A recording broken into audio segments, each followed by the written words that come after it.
لیکن جاتے جاتے ہوئے میں آپ کو آج ایک میسج دینے جا رہا ہوں۔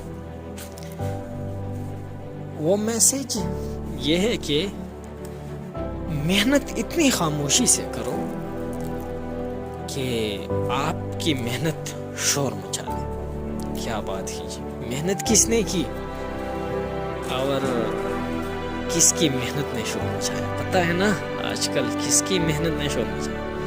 ارشد ندیم کے محنت نے شور مچایا، اور محنت اتنی خاموشی سے کیا کہ آج کل وہ ٹرینڈ پہ ہے۔ اس سے پہلے ٹرینڈ پہ نہیں تھا جی، مجھے خود بھی پتہ نہیں تھا کہ ارشد ندیم کون ہے، لیکن جب اس نے محنت کی نا، اس کی محنت نے شور مچایا اور اس نے اپنا نام ہمارے کانوں تک پہنچایا۔ سمجھ گئے ہو نا؟